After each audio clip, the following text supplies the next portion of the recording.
There is a hunger in the human soul that no bread can satisfy, no wine can drown, no possession can quiet. It is not the hunger of the body, but the ache of something deeper, the gnawing void of being unseen, unloved, unrecognized, unfulfilled. This hunger does not howl in the daylight, does not beg at your doorstep, does not pound its fists against the glass. It waits in silence, biding its time, feeding on neglect, on humiliation, on those quiet nights when your thoughts become louder than the world outside. Stephen King once wrote that the monsters are real, and ghosts are real too. They live inside us, and sometimes they win. The hunger is one of those monsters. Look at a town like Jerusalem's lot. On the surface, it is ordinary, even wholesome. A few white steeples, reaching toward a God who may or may not be listening. Porches sagging under the weight of rocking chairs and gossip. Children darting through streets unaware of the rot beneath the boards. But every house holds a secret. Every smile conceals a wound. Every handshake hides a tremor of envy, fear, resentment. The lot is a graveyard of unspoken truths, a community where silence is more deadly than screams. What King showed us was not a horror of vampires alone, but the horror of neglect, of how people turn away from the suffering of their neighbors until something festers so long it devours everything. We mistake hunger for evil because it makes us uneasy. We see someone lash out, someone spiral into rage or cruelty, and we call them a monster. But the truth is often smaller, sadder. A boy mocked every day at school. A woman ridiculed until her dignity shrivels. A man crushed beneath bills and silence. Turning the key in his own house like it's a prison cell. Hunger begins as a flicker, the smallest need unmet. But left unchecked, it grows teeth. It becomes obsession. It becomes vengeance. It becomes a shadow in the shape of a person you once recognized. Fear feeds that hunger, too. Not the grand kind of fear, not wars or monsters, but the quiet terror that you will never matter, that your name will vanish as though you were never here, that the people around you laugh louder at your expense than they do at your jokes. Fear and hunger dance together in the same body. The more you fear being nothing, the more ravenous the hunger becomes to be something, anything, even if it is terrible. And so, mistakes are made, not sudden, not random, but inevitable. The boy who cannot take another insult brings a knife. The girl who cannot bear another night of loneliness opens the door to someone she knows she should not trust. The man who cannot pay his bills begins to imagine what it would feel like to take what he has not earned. Society looks away because it is easier. People prefer stories where evil arrives from the outside, a vampire, a demon, a monster in the woods, because then they do not have to admit it lives inside them, too. They mock the weak because it is easier than facing their own weakness. They dismiss the broken because they fear their own fractures. They laugh at the desperate because the mirror is too uncomfortable to face. In Jerusalem's lot, the people mocked, ridiculed, ignored, until the hunger swallowed them whole, not by chance, not by fate, but by their own refusal to see themselves in the broken souls around them. The psychology of a mistake is rarely born in the moment of action. By the time the blade is swung, the door unlocked, the insult hurled, the mistake has been fermenting for years. Shame piled on shame, hunger gnawing at the edges, loneliness pressing against the ribcage until it feels like suffocation. Mistakes are the fruit of long starvation, and when society labels those who fall as criminals, sinners, villains, it erases its own fingerprints from the scene. The lot is not just a setting. It is a metaphor for the rot inside all of us when we stop caring, when we let hunger breed in silence. What makes this terrifying is not the violence itself, but the ordinariness of it all.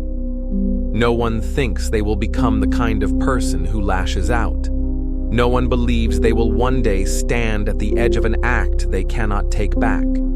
Yet every unkind word, every dismissive gesture, every ignored cry builds a bridge to that moment. Criminal psychology is not about madness in the abstract. It is about hunger turning into rage, about silence mutating into cruelty. A mistake is not a lightning strike. It is a slow erosion, a cliffside falling pebble by pebble until one day the earth gives way. And then comes the aftermath. When a mistake is made, the world rushes to condemn. Fingers point, stones fly. Yet rarely does anyone pause to ask, what created the hunger that led here? Who ignored it? Who fed it with mockery, with dismissal, with disdain? The truth is uncomfortable. Every act of cruelty carries 1,000 silent accomplices. We laugh at horror stories because they are unreal. But Salem's Lot reminds us the horror was real before the vampire ever came. It was real in the way neighbors turned their backs. It was real in the hunger that lived in every heart. This is the tragedy. Hunger can be transformed. It can be healed by compassion, by attention, by dignity. A kind word, a listening ear. A simple acknowledgement can turn the tide of someone's inner war. But most of the time, we fail. We look away until it is too late. And then we wonder why the world burns. So, ask yourself, what hunger lives in your heart? What hunger have you ignored in the hearts of others? Do you know the sound of it? That faint gnawing in the silence of night? Or do you silence it with distractions, with contempt, with laughter at someone else's expense? And when that laughter turns to ashes, will you admit that you too were part of the silence that fed the beast? The greatest trick of hunger is convincing you it is not there. People learn to hide it behind masks. The polite smile, the casual joke, the practiced indifference. A man can sit at dinner with his family and laugh at the right times, nod at the right moments, while inside his chest there is a void screaming to be filled.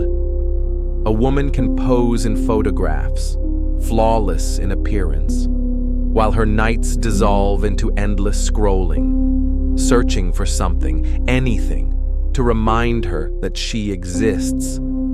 Even a child can wear the mask, carrying bruises in silence because they have already learned the rule that governs our world. Keep it hidden, keep it quiet. Do not disturb the illusion of normalcy. But masks crack, they always do. And when they crack, we call the unveiling madness. We act shocked. We call it unpredictable. But there was nothing unpredictable about it. The signs were everywhere. The silence too loud, the anger too sharp, the jokes that landed too bitterly. What we choose to call madness is often nothing more than hunger exposed, hunger unmasked in Salem's Lot. King painted the horror not only in shadows and blood, but in the way ordinary people looked away. The town itself became a character, a conspirator in every tragedy. It is easier to fear a vampire than to face your own apathy. Easier to call it supernatural than to admit you failed to love your neighbor. The true lesson of the Lot was not the terror of the undead, but the terror of the living, of what we do to one another through negligence, cruelty, and indifference. There is a criminal psychology to this kind of hunger. When people starve long enough for attention, for recognition, for dignity, they begin to rationalize actions they once would have found unthinkable. The moral compass begins to wobble, not because they are born evil, but because the needle has nothing left to point to. Shame corrodes judgment. Resentment poisons empathy. Soon, they tell themselves, why not me? Why should I not take? Why should I not wound when I have been wounded all my life? The line between victim and perpetrator blurs until you cannot tell who started the fire, only that it consumes everything in its path. Fear also reshapes hunger into something monstrous. Fear of being powerless. Fear of being humiliated again. Fear of being seen as less than human. These fears drive people to mistakes that are not really mistakes at all, but inevitabilities. You corner an animal long enough, it bites. You starve a soul long enough, it consumes. The stories of violence in our world are written in this language of inevitability. But society prefers the illusion of suddenness, as though evil appears out of nowhere, as though a monster was simply born, not made. This is the cruelty of how we frame mistakes. We speak as if they belong to an individual, when in reality, they are the culmination of many hands, many voices, many silences. A child mocked in the classroom is not mocked by one voice, but by a chorus of them. A woman shamed for her body is not shamed by one passerby, but by an entire culture whispering through magazines, screens, and stares. When the mistake arrives, when the violence erupts, when the breakdown occurs, the world points at the individual and says, "That is the monster." But the monster was always collective. The monster lived in the town. And yet, hunger is not only destructive, it carries within it the possibility of creation, of connection, of transformation. The very same hunger that drives a person to despair can also drive them to art, to love, to rebellion against the forces that diminish them. It is society's refusal to see, to nurture, to acknowledge, that decides whether that hunger turns to beauty or to horror. A teacher who notices the quiet student and speaks kindness plants a seed that could grow into strength. A friend who listens without judgment can redirect an entire lifetime of rage.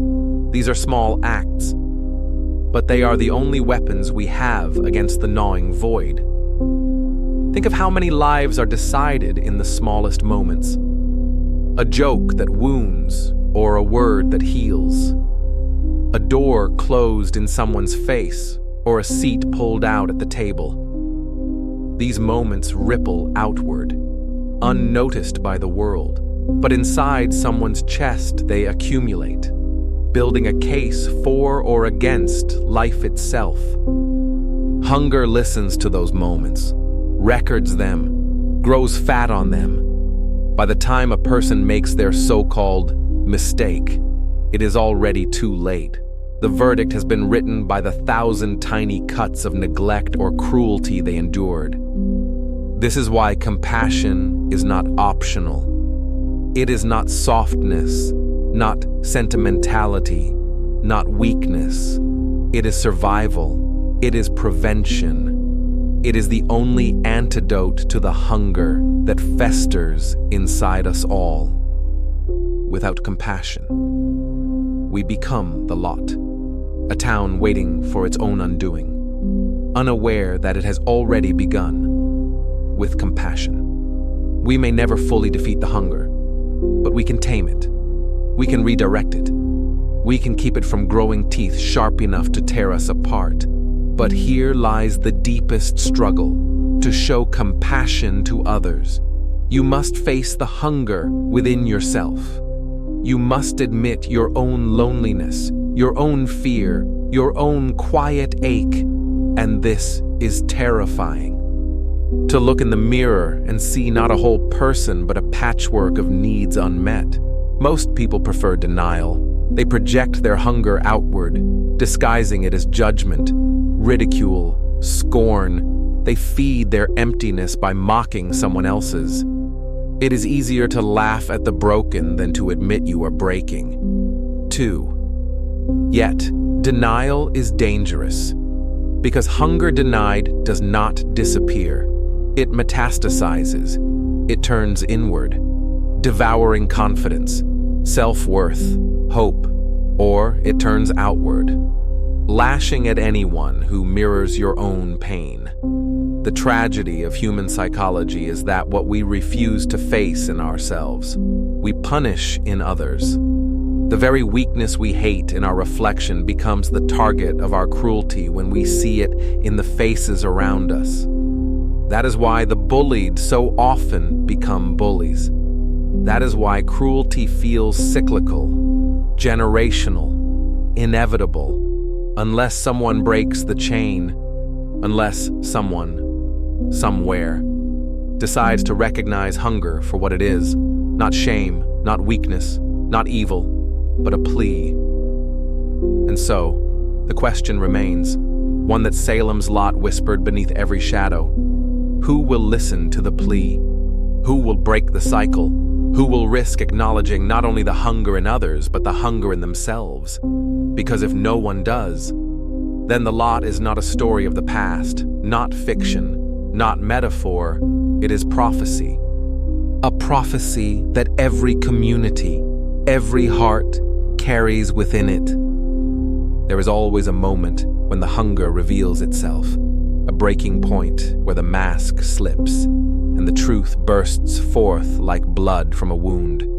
Sometimes it is loud, a scream, a slammed fist, a violent act that cannot be undone. Other times it is quiet, a disappearance, a resignation, a vanishing from the world without a trace. Society often sees only the loud ones, the moments that make headlines and police reports. But the quiet ones may be more terrifying because they vanish into statistics, into whispers, into graves with no mourners. Hunger devours in both silence and noise. And either way, the world pretends to be surprised, but surprise is a lie. We always knew. We saw the cracks and chose not to look. We heard the strange laughter, the bitterness in the voice, the tremor in the hands, and dismissed it as nothing. We watched neighbors withdraw, friends grow distant, family members collapse inward, and we told ourselves they would be fine. Surprise is the excuse we cling to when we want to absolve ourselves of responsibility. In truth, no tragedy is as sudden as it seems. The psychology of mistakes lives in these silences. A mistake is rarely born from ignorance. It is born from pain, from patterns, from a desperate attempt to fill what feels unfillable. The boy who steals does not hunger for the object, but for the feeling of having something that belongs to him. The woman who lashes out at her child does not hunger for violence, but for a release from the suffocating cycle that binds her. The man who betrays his friend does not hunger for betrayal, but for validation, for proof that he still exists. Mistakes are attempts to silence hunger, but they never succeed. They only sharpen it.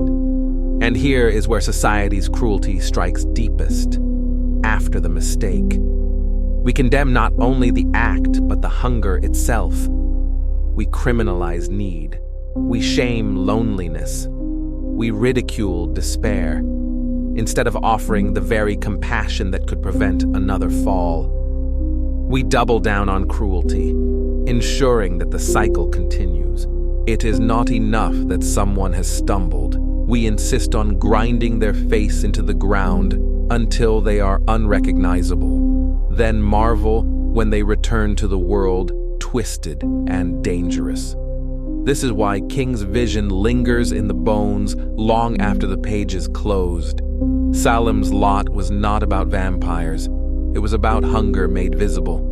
The vampires were mirrors of the town itself, predatory, parasitic, feeding on the very people who once fed on each other through gossip, through ridicule, through scorn. The undead were nothing new. They were simply an amplification of what was already there. The lot fell not because of monsters, but because it was already starving, already hollow, already devoured from within. And if you think your own town, your own neighborhood, your own family is immune, look again.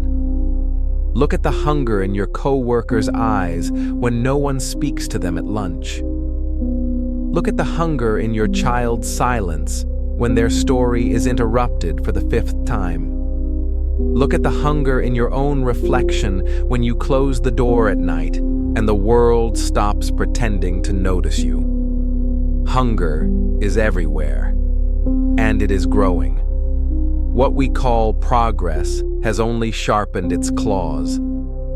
Screens give us the illusion of connection while deepening our isolation.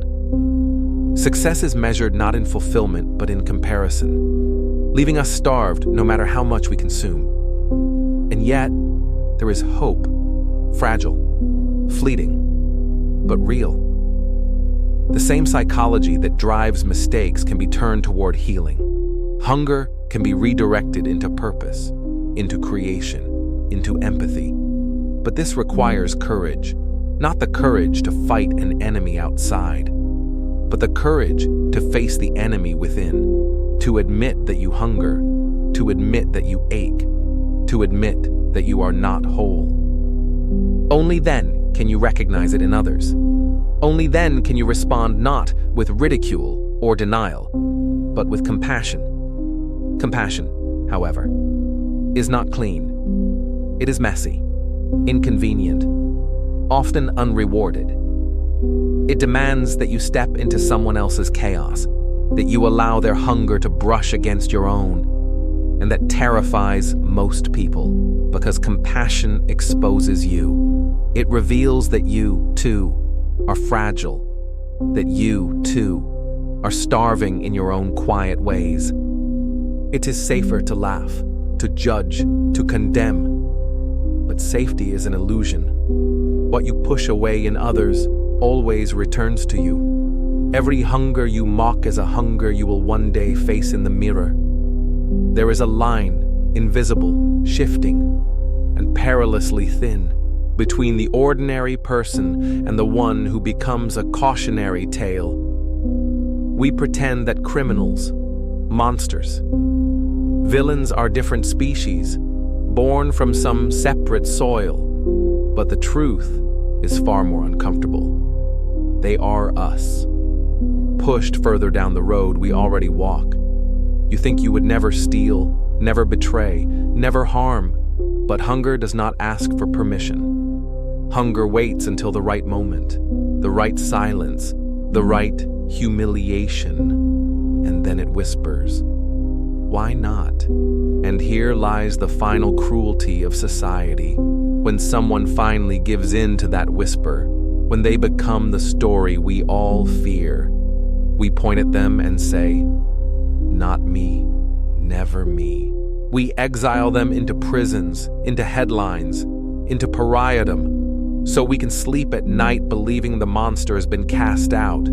But the monster was never them alone. The monster lives in every heart, gnawing, waiting, whispering. The hunger that led them astray is the same hunger that breathes quietly in your own chest. So what will you do with it? Will you deny it? Disguise it? Let it grow teeth in the dark? Or will you face it? Name it? Tame it? And learn to feed it with compassion rather than cruelty? Will you continue to look away from the hunger in others until it erupts in violence? Or will you dare to reach out a hand? knowing it may be bitten, but knowing also that it may save a life. The lot was not destroyed because of monsters. It was destroyed because of silence. Silence in the face of need. Silence in the face of pain. Silence in the face of hunger. And silence, if you let it, will devour you too. The most dangerous lies are not the ones we tell others. They are the ones we whisper to ourselves in the dead of night. When the world is quiet and the shadows lean close, we say, "I am fine." We say, "This doesn't matter." We say, "I can carry it alone." But hunger feeds on lies. Every time you tell yourself you are fine when you are not, you add another brick to the wall that separates you from the truth. Every time you insist you can bear the silence when you cannot, you dig yourself deeper into the pit. Hunger thrives in denial, growing fat on the scraps of your self-deception, until one day you wake up and realize you are not who you thought you were. This is the real horror, not sudden monsters or unexpected violence, but the slow erosion of self. The day you find yourself capable of cruelty you once condemned. The moment you realize you laughed at someone suffering, and it felt like relief. The instant you understand you could harm another human being, and part of you wanted to, that is when the hunger has won. Not because it turned you into something else, but because it revealed what you always were. Fragile, flawed, desperate to be seen. And yet, this fragility is not shameful. It is the human condition. What is shameful is pretending it does not exist, mocking it in others, exiling it until it becomes unmanageable. In Salem's lot, every house concealed a hunger, but no one dared speak of it. That silence did not preserve them. It destroyed them. The vampires were only an echo of the hunger already buried in their bones. If you remove the supernatural, the story remains a warning. Ignore your own need long enough, and it will consume you from within. Ignore the needs of others long enough, and you will find yourself living in a town of ghosts. The psychology of hunger demands recognition. Like fire, it can warm or it can burn. Deny it, and it will take from you what it wants. Face it, and you may learn to guide it, to feed it with something that does not destroy. But most of us are cowards. We let shame dictate our choices. We fear vulnerability, so we cloak it in cruelty. We fear exposure, so we wear masks until they harden into our skin.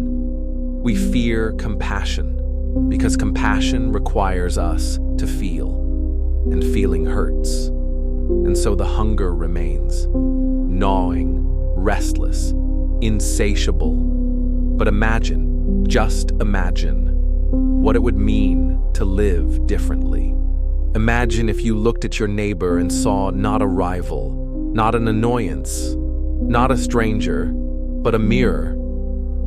Imagine if every act of cruelty reminded you of your own capacity for cruelty, and instead of condemning, you chose to understand. Imagine if every silence that pressed against you was broken by one simple word: I see you. The world would not change overnight, but it would shift, tilt, realign. Hunger would still exist, but it would be fed with dignity rather than despair. The greatest mistake of all is believing you are powerless in this cycle, that only institutions, or laws, or grand gestures can change the tide. In truth, it is the smallest actions that decide the fate of hearts, the quiet kindness, the unspoken forgiveness, the willingness to listen. These are not dramatic. They do not make headlines, but they interrupt the spiral of hunger before it grows sharp enough to wound. Every act of compassion is an act of rebellion against the inevitable. Still, the question remains, will we choose it, or will we keep walking the same path of silence and scorn? History suggests the latter. We repeat the same patterns, generation after generation, feeding hunger with ridicule and indifference, then mourning when it explodes into tragedy. We know better, and yet we do not act better. Perhaps this is the deepest flaw of human psychology, not ignorance, but inertia. We prefer the familiar, even if it kills us, to the vulnerable act of change. And so the warning remains, heavy and urgent.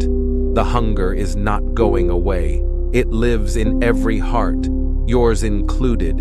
You cannot bury it, cannot silence it, cannot exile it without consequence.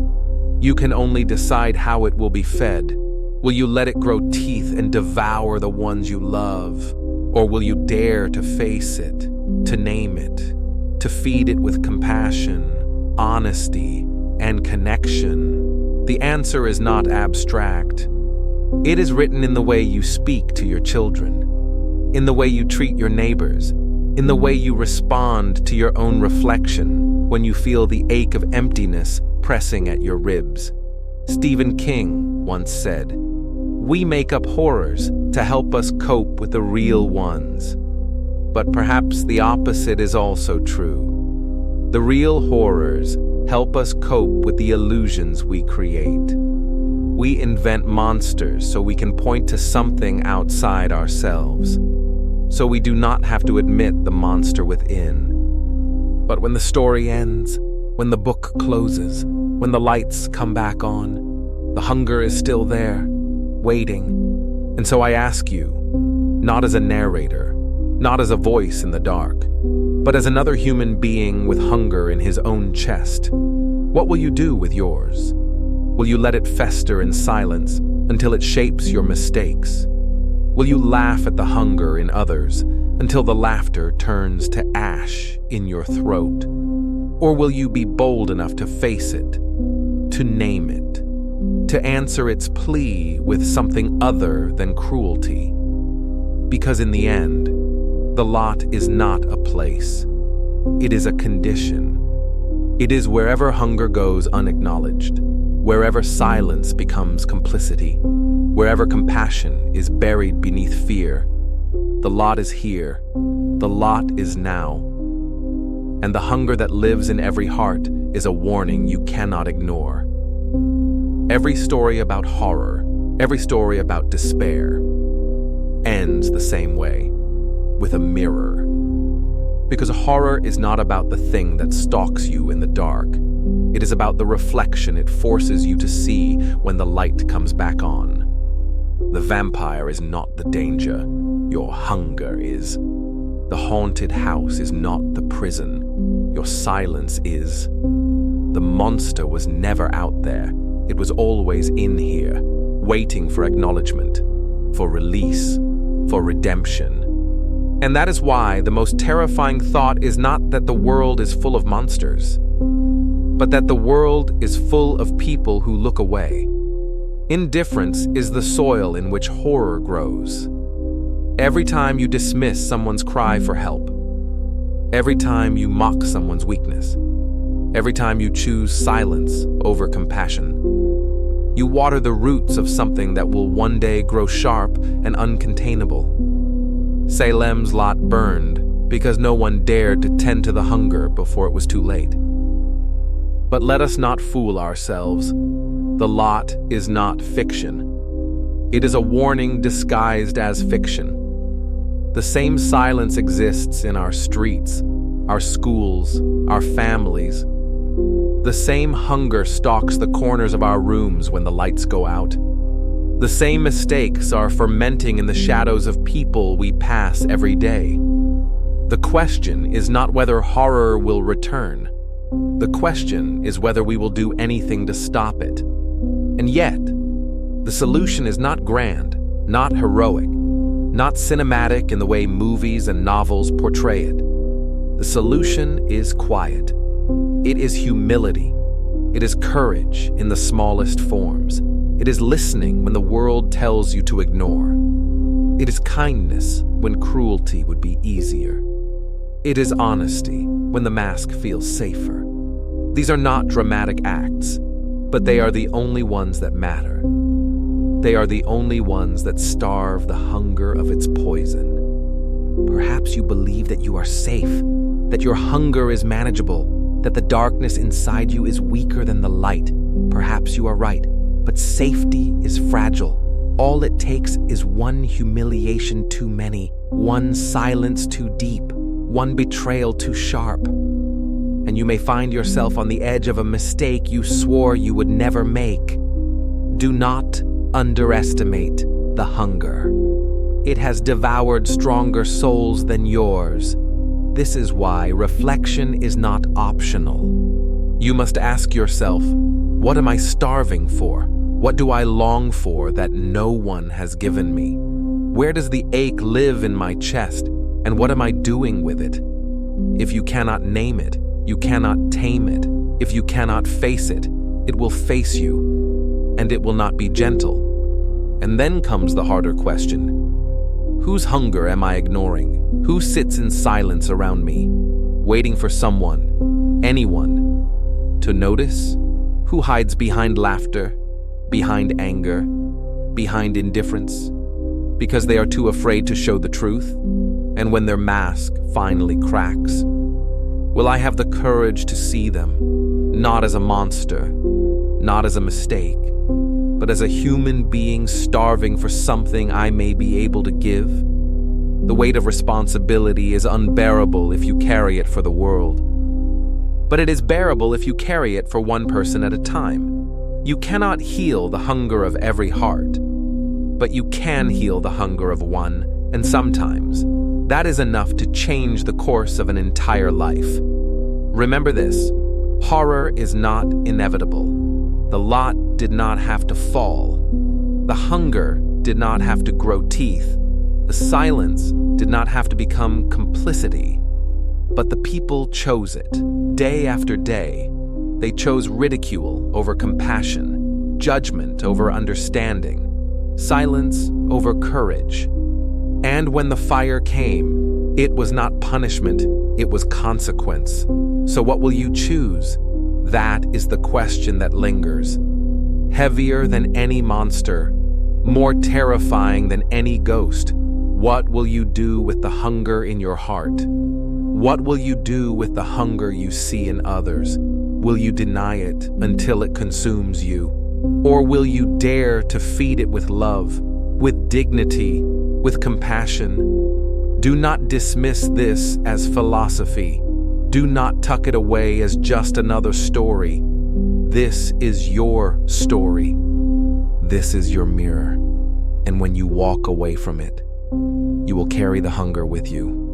Whether you admit it or not, it will live in the choices you make, in the words you speak, in the silences you keep. And so I leave you with this, a question you cannot escape, a question that will gnaw at you long after these words fade. When the hunger rises in you, and when you see it rise in others, will you be the one who ignores it, or will you be the one who answers it? Because in the end, the hunger that lives in every heart is not only a warning, it is a test, and only you can decide how you will answer.